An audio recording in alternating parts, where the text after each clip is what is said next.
এবং আপনারা আলেম ওলামারা যায় আশা করেন না, তারেক রহমানের কিন্তু বিদায় ঘন্টি বাজে গেছে। বিদায় ঘন্টি দুইভাবে বাজে।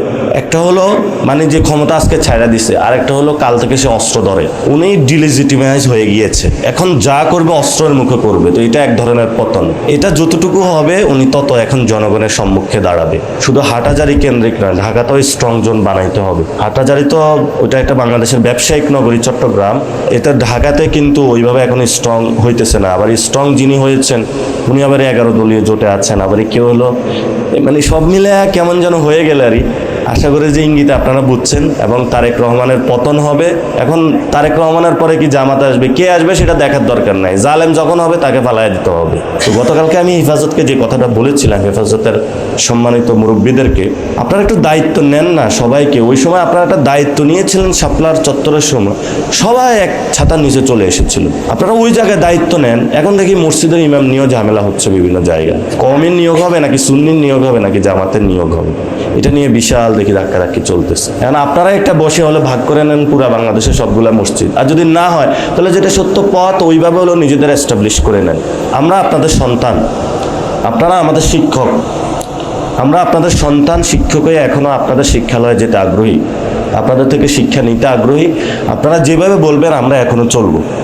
আমরা বারবার হলো আপনাদের কাছে গিয়েছি, এখনো যেতে চাই, এবং আমরা ভবিষ্যতে আপনাদের উপদেশ নিয়েই চলবো। কারণ আমরা বাংলাদেশে চাই, আমরা এখনো শিখতেছি। আপনাদের লাইফের যে এক্সপিরিয়েন্স, আপনাদের লাইফের যে জেল জীবন, এটা আমাদের উপরে আসে না এখনো। অনেক জীবনের কত উত্থান পতন দেখে আপনারা এই জায়গায় এসেছেন, অনেক শাসন দেখেছেন আপনারা। ফলত আপনারা আমাদেরকে উপদেশ দিবেন। আমাদের যে রক্তটা আছে এটা আপনারা ব্যবহার করেন, আমাদের যে শক্তিটা আছে গায়ে এটা আপনাকে ব্যবহার করেন। আপনার জায়গায় আমাদের সেই বুদ্ধিটা এখনো নাই।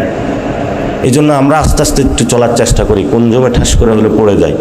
বাচ্চা যদি জোরে দৌড় দেয় তাহলে তো প্রবলেম। তবে সবাই আমাদেরকে একটু বাচ্চা মনে করলো, আমরা স্টেটটা খুব কাছ থেকে দেখার সুযোগ পেয়েছি। সেই জায়গা থেকে যেটা বলবো, বাংলাদেশের স্টেট যেটা আছে এটা একটা ভঙ্গুর স্টেট। বাংলাদেশ রাষ্ট্র যতটুকু সীমানা পেয়েছে, এই সীমানা দিয়ে আপনি একটা শক্তিশালী রাষ্ট্র গড়তে পারবেন না।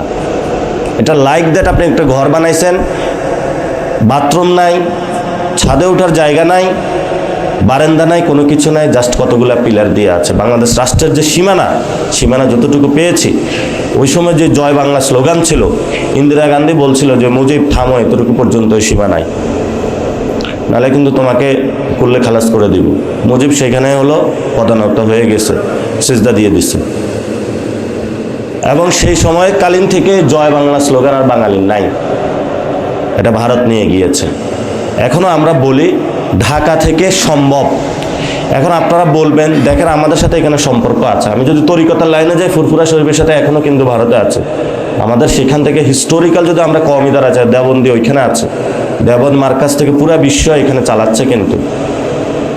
কিন্তু বিশ্ব চালাবে যখন, সেখানে আমরা বলি যে আমাদের বাংলাদেশের একটা স্বকীয় জায়গাও আছে। আমরা কখনো দেওবন্দের আন্ডারে যাব না। আমরা চাই ঢাকাতে আপনারা নতুন দেওবন্দ বানান। আমরা চাই দেওবন্দের যে সিলেবাসগুলো আছে এগুলো বাংলাতে ট্রান্সলেটেড হোক। আমরা ফার্সিতে হাসিয়া পড়তে চাই না, আমরা উর্দুতে হাসিয়া পড়তে চাই না। আমাদের একটা ভাষা আছে। আবু তাহের মিসবাহ সাহেব এই কাজটা শুরু করেছিলেন, আশা করি সবাই শুরু করবে। কিন্তু বলা হয় আমরা যদি প্রায়োরিটি দিই, সেখানে লোগাতুল আরবিয়াকে প্রায়োরিটি দিব। যেহেতু এটা আল্লাহর নির্দেশনা আছে, তুমি কোরআন বুঝো আরবিতে।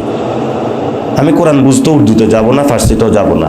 আপনারা বাংলাতে এগুলো নিয়ে আসেন, যেহেতু আমরা এখানে বাংলায় কথা বলি। আর না হলে আরবিতে আছে, সে আরবি ভাষা শিখতে হবে। কারণ তারা ওই জায়গাটা যদি আমাদের সেই স্পেসটা দিত, তারা স্পেসটাই দেয় না আমাদের। সব কিছু এখানে ধ্বংস করার চেষ্টা চালাইছে। আমরা আশা করব যে এই জায়গায় সক্ষমতা আপনাদের আছে। আমি অনেক তরুণ আলেম উদ্যোক্তাকে দেখেছি যারা পুরো বিশ্ব ব্যবস্থাটা পরিবর্তন করে দিতে পারবে। যখন আমি সৌদি আরবে যাই, ভালো ভালো জায়গায় হলো এখানে আছে। আপনার জাস্ট কওমি মাদ্রাসা যারা আছে সৌদি আরবে, যদি তাদের সে লিঙ্ক আপটা করে দেওয়া হয়, পুরো বাংলাদেশের অর্থনৈতিক ব্যবস্থা পরিবর্তন হয়ে যাবে। ওইখানে বাংলাদেশে যারা যায় আরবি কোনো শব্দই বলতে পারে না, অথচ কওমিতে যারা পড়াশোনা করে শুরু থেকেই একটা হলো আরবি বলতে পারে। তো এই লিঙ্কিংটা কেন হয় নাই? আমরা এই জিনিসটা করতে চাইবো ইনশাআল্লাহ ভবিষ্যতে। লুগাতুল মারকাজুল আরাবিয়াগুলা কিভাবে ব্রিটিশ কাউন্সিল যেভাবে আরবি শেখায়, আমরা সেগুলো হলো ট্রেনিং সেন্টার সৃষ্টি করে এই জায়গাটা হলো শক্তিশালী করার চেষ্টা করব। আমাদের প্রতি আপনাদের অনেক ক্ষোভ থাকতে পারে, আমাদের প্রতি আপনাদের অনেক কমপ্লেন থাকতে পারে, কিন্তু আমরা জানি সব কিছুর উপরে আপনারা সবচেয়ে বেশি আমাদেরকে ভালোবাসেন। ভালোবাসার জায়গাতে কোনো কমতি নাই, মহব্বত করে বলে আমাদেরকে এই কথাগুলো বলেন। তাহলে এই মহব্বতগুলো আমরা একটু নিতে চাই হজরত, ইনশাআল্লাহ একসাথে ভবিষ্যতে একসাথে কাজ করব। তো এখন একটু বাংলাদেশ সম্পর্কে একটু কথা বলি। সেটা হলো, এখন গ্যাস নাই, বিদ্যুৎ নাই, ভালো কথা। এখন বাংলাদেশ তাহলে কিভাবে দাঁড়াবে? এখন আমরা তাহলে কি করব? এখন অনেকে বলে যে তারেক রহমানের সমালোচনা, প্রধানমন্ত্রী ওনার সমালোচনা করলে প্রবলেম। আপনি এক জায়গায় রওনা দিচ্ছেন, যাবেন হলে গুলিস্তান, আপনি হলে মোহাম্মদপুরের দিকে হাঁটা শুরু করছেন, আপনি গুলিস্তান যাইতে পারবেন? তারেক রহমান হলো আমাদের যেখানে জায়গাটা ছিল গুলিস্তান যাওয়ার, তারেক রহমান হলো উল্টা পথে মোহাম্মদপুরে যাইতেছে। না আমরা বলি ভাই ওইদিকে না গুলিস্তান, বলে যে না এদিকে গুলিস্তান যাব। বলছে কে বলছে তোমাকে? সালাউদ্দিন আমাকে বলছে। সালাউদ্দিন তো জিজ্ঞেস করতেছে, তাহলে ওইদিকে সালাউদ্দিন মানুষ আরেকজন সালাউদ্দিন ভাইকে জিজ্ঞেস করতেছে ওইদিকে দেখেছেন কোন? ও ওই গুলিস্তানের কথা বলে তো ওদিকে নিয়ে যেতেছে, কারণ ওইখানে আসসালামের দপ্তর আছে। আপনি কতটুকু চিন্তা করেন যে লোকটা বাংলাদেশের যার ভ্যালু হলো 22,000 কোটি টাকা, সে বাংলাদেশের 1 লক্ষ 2 লক্ষ কোটি টাকা মাইরা দিচ্ছে। আর এটাকে রক্ষা করার জন্য সালাউদ্দিন সাহেব রাজনৈতিক যত নোংরামি তত আশ্রয় নিয়েছেন। এবং ওনার বাসায় একদিন হলো আমরা খাসি টাসি সব কিছু খাইছি। রিজভী ভাই ভালো লোক, রিজভী ভাইকে দেখি সবাই সম্মান করে, উনি আজকেও কিছু ভালো কথা বলেছেন। তারপরে সালাউদ্দিন ভাই বলতেছে আমি খুবই দেশপ্রেমিক। আমি বলছি আপনি মরার পরে বুঝবো আমি দেশপ্রেমিক না। কেন? শেখ মুজিবও তো দেশপ্রেমিক ছিল, কিন্তু মরার আগে তো হলো বাংলাদেশের সবচেয়ে বড় গাদ্দার হয়ে গেছে। মরার আগে আমরা কাউকে হাদিব মরিয়া প্রমাণ করিয়াছে সে দেশপ্রেমিক।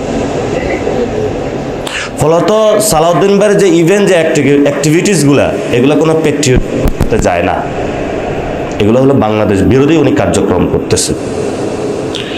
আপনি দেখেন প্রত্যেকটা জায়গায় যাদেরকে নিয়ে এসেছে এমপিগুলা কি অবস্থা। এই যে দেখেন নুরুদ্দিন অপু, প্রধানমন্ত্রীর ক্লোজ এলাই, তার সে কালবেলা কিনছে এবং এটার মূল্য ছিল 10-12 কোটি টাকা, এটা কিনছে মানে 30-40 কোটি টাকা দিয়ে, মানে ব্ল্যাক মানি হলো, এটাতে সার্কুলেট করছে। ওটা দিলে লেখা হলো জয় বাংলা। ঠেলা সামলাইতে সামলাইতে কবে যে এগুলার হবে কি হবে আল্লাহ জানাবেন। জয় বাংলা দিব্যি হলে সব কিছু চালিয়ে যাচ্ছে। এই যে প্রথম আলো কে বাংছে, এটারে হলো দিয়ে দিছে হলো আমাদের আলেমুল আমাদের উপরে দোষ। আমরা সেখানে গিয়েছিলাম, সবাইকে উদ্ধার করেছিলাম। প্রথম আলো মামলায় এখন বিভিন্ন জনকে হলো বিভিন্ন ছবি থেকে গ্রেপ্তার করে, অনেকে ওইখানে হলো এটা ভাঙতেছে, সবাই তো উৎসুক হয়ে ওই দিন রাত্র চলে গেছে। যারে ছবি পেতে তারা হলো থানায় উঠে নিয়ে যাইতেছে, নির্বিচারে নিয়ে যাইতেছে, পুরা জিনিসটাই দিয়ে দিছে আলেমুল আমাদের উপরে। প্রত্যেকটা জায়গায় এমন জোর। বাংলাদেশে কোনো ভাঙচুর হইলে, ইভেন কোনো গ্যাসের যদি কোনো কোথাও যায় ফুটে, ওই জায়গাও নাকি একটা বোম ফুটছে, এটা আলেমুল আমাদের দোষ। কি লালখান বাজারের গ্যাস সিলিন্ডারের প্রবলেম হচ্ছে, দিয়ে দিছে ওইখানে নাকি হলো বোম ফুটছে। এটা এটা এটা শুধু এইখানে না, এটা পাকিস্তানে হচ্ছে, এটা ভারতও হচ্ছে, বিভিন্ন জায়গায় হচ্ছে। মিন্দানাও দ্বীপ থেকে শুরু করে বোখারা পর্যন্ত প্রত্যেকটা জায়গায় হচ্ছে। মানে আমরা তো সব কথা বলতে পারি না, এটা আপনারা বলবেন, আপনারা কিভাবে ঠিক করবেন। আমরা আমাদের জায়গা থেকে একটু রয়ে সয়ে কাজ করতেছি। বেপথে যদি যাই তখনই ঘাট মটকায় ধরবে, না তুমি বেপথে যাইতেছো, এটা সিরাতুল মুস্তাকিমের পথে আসে, আমরা চলে আসবো, রাজি আছি সব সময়। কারণ আপনাদের এই জায়গাটা, ভালোবাসার জায়গাটা এবং নেতৃত্ব আমরা বুঝি কে কোন সঠিক বা কি, কিন্তু হলো সমস্যা করে রাখছে হলো বিভিন্নভাবে হলো এত কোরাম এত গ্রুপ, এটা আমি নিজেও আবিষ্কার করতে সক্ষম হইনি আর। তো গতকালকে আমি হেফাজতকে যে কথাটা বলেছিলাম, হেফাজতের সম্মানিত মুরব্বীদেরকে, আপনারা একটু দায়িত্ব নেন না সবাইকে। ওই সময় আপনারা একটা দায়িত্ব নিয়েছিলেন, শাপলার চত্বরের সময় সবাই এক ছাতার নিচে চলে এসেছিল, আপনারা ওই জায়গায় দায়িত্ব নেন। এখন দেখি মসজিদের ইমাম নিয়েও ঝামেলা হচ্ছে বিভিন্ন জায়গায়। কওমের নিয়োগ হবে নাকি সুন্নির নিয়োগ হবে নাকি জামাতের নিয়োগ হবে, এটা নিয়ে বিশাল দেখি ধাক্কাধাক্কি চলতেছে। যাবেটা কোথায়? এখন আপনারা একটা বসে হলে ভাগ করে নেন পুরা বাংলাদেশের সবগুলা মসজিদ, আর যদি না হয় তাহলে যেটা সত্য পথ ওইভাবে হলো নিজেদের এস্টাবলিশ করে নেন। আমরা ওই সময় শুনেছিলাম যে হলো ইসলামিক ফাউন্ডেশনে খতিব কে হবে এটা নিয়ে আবার এই হলো সুন্নি ভাইদের থেকে ফোন, আমাদের পক্ষ থেকে কেন খতিব দেওয়া হয়নি? তো আমি জিজ্ঞেস করলাম, গত 17 বছর ধরে শেখ হাসিনার সাথে মিলে চালাইছেন বাংলা ইসলামিক ফাউন্ডেশনে, কি উন্নয়ন করছেন আপনি? বাইতুল মোকাররমের কি খুতবা দিয়েছেন আপনি? বাইতুল মোকাররমে যখন আলেমদের দাঁড়ি ধরে টানে আপনি কি সেখানে হলো বক্তব্য দিয়েছিলেন? কোনো বক্তব্য তো আমরা পাই নাই। আমাদের সেই আগের যিনি খতিব ছিলেন তার থেকে আমরা বাংলাদেশের মানুষের ভবিষ্যৎ শুনতাম। খতিব ওবায়দুল হক সাহেব, এই যে বাইতুল মোকাররম, এটা তো পুরা বাংলাদেশের একটা মার্কাজ, জাতীয় মসজিদ, যেখান থেকে দনিত হবে কিভাবে হলো বাংলাদেশ চলবে, সেই জায়গাটা তো এখন নাই। এটা তো বাস্তবতা। এটার আশেপাশে সব চাঁদাবাজরা একটা একটা করে দোকান বসায় দিচ্ছে। তো এগুলো আপনারা ভালো জানেন। আমরাও খুব জীবনে অসহায় আছি, একসাথে ঐক্যবদ্ধভাবে কাজ করতে চাই। আমি গতকালকে একটা ভিডিও রিলিজ করেছিলাম, মাদ্রাসার ছাত্ররা বাড়িদারা, যাত্রাবাড়ি, তো কোন জায়গায় নাই যে মাদ্রাসার ছাত্ররা নামে নাই? টেস্ট তো বেশি মাদ্রাসা ছাত্রদের। শহীদ হয়েছে, এটা তালিকা হয়েছে, কতজন হয়েছে সানুল্লাহ ভাই? 63 জন, 88 জন মাদ্রাসার ছাত্র শহীদ হয়েছে, কোনো নাম নাই। নাম 2-3 জনের নাম বলা হয়। এবং মুক্তিযুদ্ধ আলেমরা শহীদ হয়েছিল, সেটাও নাম নাই। ব্রিটিশদের বিরুদ্ধে হয়েছিল, সেটাও নাই। কোনো জায়গায় নাই। কারণ একটাই তাদের অপরাধ, তারা হলো কমই ধারা পড়াশোনা করে, বা ওনাদের মাথায় টুপি আছে, ওনারা আলাম না, ওনারা বিশ্ব কিছুই বুঝে না, যেটা এজা সব বলে গেছেন। বিশ্ব বলতে ওনারাই বুঝে, আর এদিকে কোনো বিশ্ব নাই ওইদিকে। কারণ ওইদিকে বিশ্ব যেটা আছে ওটার মধ্যে একটু চাঁদাবাজি, দুর্নীতি, এগুলো তো ইসলামের নিষেধ, ওইটাই এই জন্য ওনারা করে, আর ইসলামের এদিকে আসা যাবে না। আমরা আশা করব যে ভবিষ্যতে বাংলাদেশে একটা আমরা লক্ষ্যমাত্রায় নিয়ে যাব। আমরা আমাদের জায়গা থেকে কাজ করতেছি, অনেক দুঃখ কষ্ট সুখ নিয়ে। আমরা তো প্রথমে জোট করতে চাইনি, আমরা বলেছিলাম যে একটা সংস্কারের প্রয়োজন, সেই জায়গায় আমরা জোটটা করতেছি। এখনও আমাদের যে পলিটিক্যাল প্রোগ্রাম, আমরা 3টা ক্ষেত্রে শুধু প্রোগ্রামটা করতেছি। একটা হলো শহীদদের বিচার করতে হবে, সব মিলিত একটা ফোর্স লাগবে, যারা ফ্যামিলি আছে তাদেরকে নিয়ে। আরেকটা জায়গা হলো বাংলাদেশের সংস্কার বাস্তবায়ন করতে হবে। আরেকটা জায়গা হলো সার্বভৌমত্বর সাথে সাথে হলো শেখ হাসিনার বিষয়টা, এটা আমাদের ডিল করতে হবে। তো আমরা তো এই জায়গাটা সবাই ঐক্যবদ্ধ হতে পারি। আশা করি যে ইনশাল্লাহ সবাই ঐক্যবদ্ধ হবে। এবং আপনারা আলেম ওলামারা যায় আশা করেন না, তারেক রহমানের কিন্তু বিদায় ঘন্টি বাইজা গেছে। বিদায় ঘন্টি দুইভাবে বাজে। একটা হলো মানে যে ক্ষমতা আজকে ছাইড়া দিছে, আরেকটা হলো কাল থেকে সে অস্ত্র ধরে। উনি ডিলেজিটিমাইজ হয়ে গিয়েছে, এখন যা করবে অস্ত্রের মুখে করবে। তো এটা এক ধরনের পতন। এটা যতটুকু হবে উনি তত এখন জনগণের সম্মুখে দাঁড়াবে। এখন আমরা ওইখানে প্রতিবাদ করে দিয়েছিলাম, আপনারা ওইখানে, আমরা তো ওইখানে 2 পাহাড়ের ভিতরে ছিলাম, নেটওয়ার্ক ছিল না, দেখাইতে পারি না পুরো বাংলাদেশ। 500 পুলিশ দিছে, তারপরে ট্রাক ফালায় রাখছে, এরপরে হলো কি যেন ট্রাক্টর ফালাইছে, তারপরে ছাত্রদলের পুলিশে জিজ্ঞেস করে এগুলা কে করছে, বিবি এগুলা দিছে, তারপরে হলো দৌড়ে চলে যেতেছে। আমরা জিজ্ঞেস করলাম এগুলা কে দিছে, আমরা জানি না। পরে এসপি জিজ্ঞেস করলাম এই বুদ্ধি আপনি নতুন বুদ্ধি আবিষ্কার করতে পারলেন না, আগের বুদ্ধিরই নকল করছে। এই অবস্থা চলতেছে। ইনশাল্লাহ আপনারা আছেন, রাজপথে আছেন, ভবিষ্যতে আপনারা নেতৃত্ব দিবেন, এবং আপনাদের জায়গা থেকে অনেক নেতৃত্ব উঠে আসতেছে পুরা বাংলাদেশে। আমরা আশা করব যে শুধু হাটহাজারী কেন্দ্রিক না, ঢাকাতেও স্ট্রং জোন বানাইতে হবে। হাটহাজারী তো ওইটা একটা বাংলাদেশের ব্যবসায়িক নগরী চট্টগ্রাম, এটা ঢাকাতে কিন্তু ওইভাবে এখন স্ট্রং হইতেছে না। আবার স্ট্রং যিনি হয়েছেন উনি আবার 11 দলীয় জোটে আছেন, আবার কেউ হলো, মানে সব মিলে কেমন যেন হয়ে গেল আর। আশা করি যে ইঙ্গিতে আপনারা বুঝছেন, সবগুলো বিষয় ঠিক হবে, ভবিষ্যৎ বাংলাদেশ গঠন হবে এবং তারেক রহমানের পতন হবে। এখন তারেক রহমানের পরে কি জামাত আসবে, কে আসবে সেটা দেখার দরকার নাই। জালেম যখন হবে তাকে ফালাইয়া দিতে হবে। একটা কৃষকও নেতৃত্ব দিলে আরো ভালো নেতৃত্ব দিবে। ওই সময় অনেক কথা হয়েছিল, এরপরে কে নেতৃত্ব দিবে, কার সন্তান দিবে, কোনো কিছু দেখার দরকার নেই। সে যখন আমার মুখে গুলি ধরেছে, সে গুলি ধরতে পারে না, তার পতন হইতে হবে। জামায়াত ইসলামী নেতৃত্ব দিবে নাকি হেফাজত ইসলাম নেতৃত্ব দিবে নাকি এনসিপি দিবে নাকি অন্য কোনো দল দিবে, সেটা এখন বসে সিদ্ধান্ত করেন আপনারা যে কে বাংলাদেশকে চালাইতে পারবে। সমস্যা নাই তো, আপনারা এখানে যারা আছেন আলেম ওলামা, আপনারাই বাংলাদেশ চালাইতে পারবেন। বিভিন্ন জায়গায় আপনার নেতৃত্ব দিচ্ছেন, দেখতেছি তো। ওই যে যিনি ফরেন মিনিস্টার আফগানিস্তানের, উনি যখন দেওবন্দে গিয়েছিল, ওনার যে লেকচারটা দিয়েছিল, আমি লেকচারটা শুনেছিলাম, হৃদয়গ্রাহী একটা বক্তব্য দিয়েছিল। রাষ্ট্রের যে ডিপ যে থিঙ্কিং সব কিছু উনি নিয়ে এসেছিল। আমরা আশা করব যে ভবিষ্যতে আপনারা সব কিছু করবেন, আমরা আপনাদের সাথে আছি সন্তান হিসেবে, এবং আপনাদের একজন শিক্ষার্থী হজরত আপনারা আছেন, আমাদেরকে আপনারা আদর করে আপনাদের সাথে রাখবেন। আমির শরীয়ত আছে, কষ্ট করতেছেন সব কিছু। ইনশাল্লাহ ভবিষ্যতে এই খেলাফত আন্দোলন যে রাজনৈতিক দলটা আছে মানুষের কাছে আরও যাবে, মানুষের কাছে গিয়ে ওনারা আরও বাংলাদেশটা জয় করবে।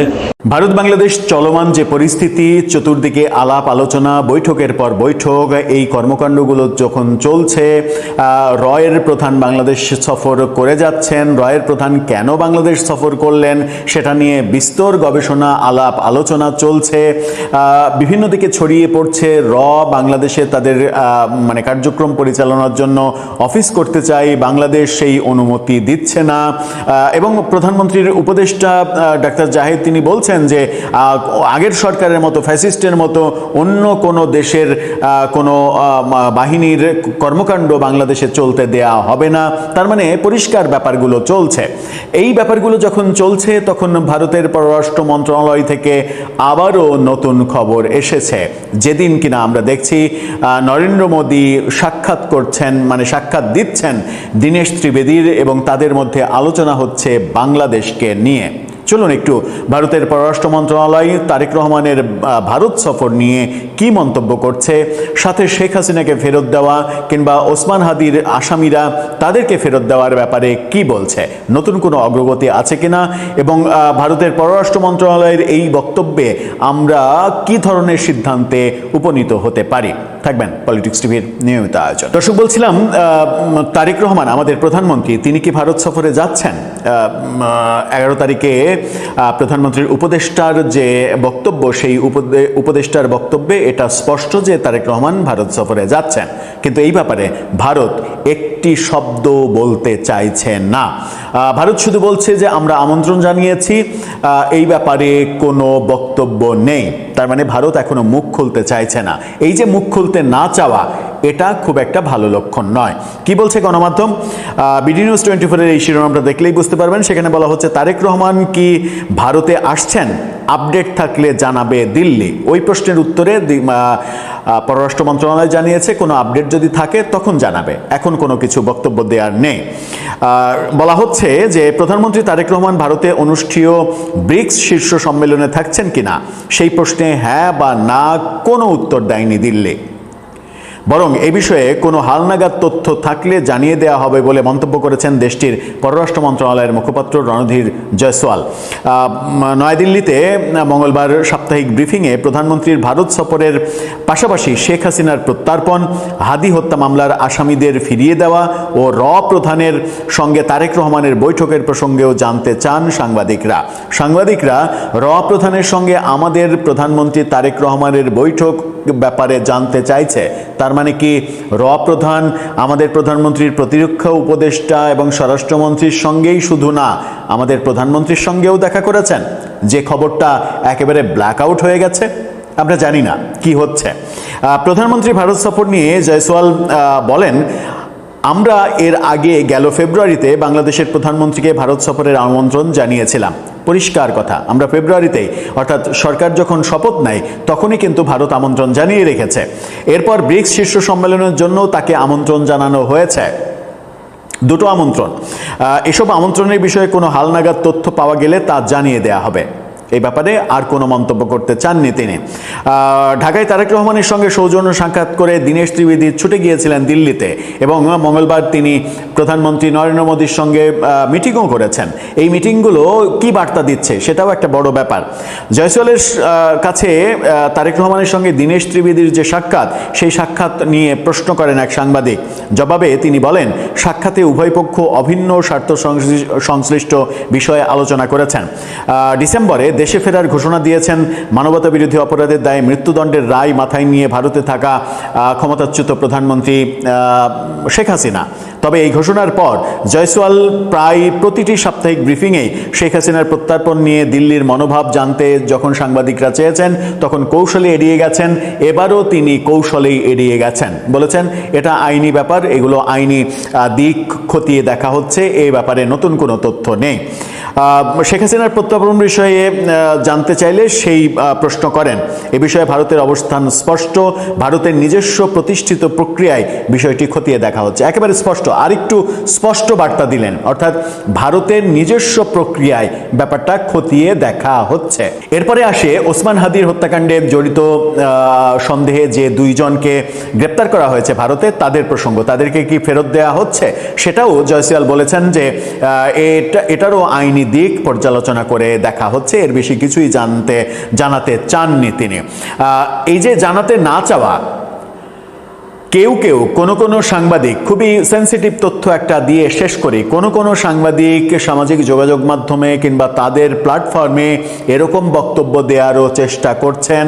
দীনেশ ত্রিবেদী সোমবার আমাদের প্রধানমন্ত্রীর সঙ্গে বৈঠক করে দ্রুত দিল্লিতে ছুটে যাওয়া, দিল্লিতে গিয়ে নরেন্দ্র মোদীর সঙ্গে সাক্ষাৎ করা, রণধীর জয়সওয়ালের এই সংবাদ সম্মেলনে এতগুলো বিষয়ে কথা বলা এবং ওসমান হাদির আসামিদের ব্যাপারে আবারও প্রসঙ্গ আসা, এবং মানে পররাষ্ট্রমন্ত্রী আমাদের ডক্টর খলিল তিনিও জানিয়েছিলেন ওসমান হাদির আসামিদের ফেরত চাই। এরকম প্রেক্ষাপটে ওসমান হাদির যে আসামি দুজন ভারতে গ্রেপ্তার আছে, তারা রিমান্ডে কি তথ্য দিয়েছে সেই তথ্য ভারতীয় গণমাধ্যমে আগামী 2-1 দিনের মধ্যে প্রকাশিত হয়ে গেলেও অবাক হওয়ার কিছু থাকবে না, এবং সেই তথ্যের মধ্যে ভয়ঙ্কর কোনো সত্য লুকিয়ে থাকতে পারে, যার ফলে অনেকেই বিপদে পড়ে যেতে পারেন, এরকম লেখালেখিও কোনো সাংবাদিক করছেন। ভেতরে কি হচ্ছে আসলে আমরা জানি না, তবে কিছু একটা হচ্ছে। ভারত বাংলাদেশ সম্পর্ক এবং শেখ হাসিনা ইস্যুতে অনেক কিছু হচ্ছে। এই অনেক কিছু আর কি হতে পারে, মানে ভারতের নিরাপত্তা উপদেষ্টা অজিত দোভাল কিংবা ভারতের পররাষ্ট্রমন্ত্রী এস জয়শঙ্কর, তাদের দুজনের কেউ একজন বাংলাদেশে ছুটে আসতে পারেন কিনা সেরকম আলোচনাও কিন্তু চলছে, এবং এরকম আলোচনা উস্কে দিচ্ছেন ভারতেরই কিছু সাংবাদিক। আমরা জানি না এর পেছনের সত্যতা কতটুকু। দর্শক, আপনি কি টের পাচ্ছেন কিছু?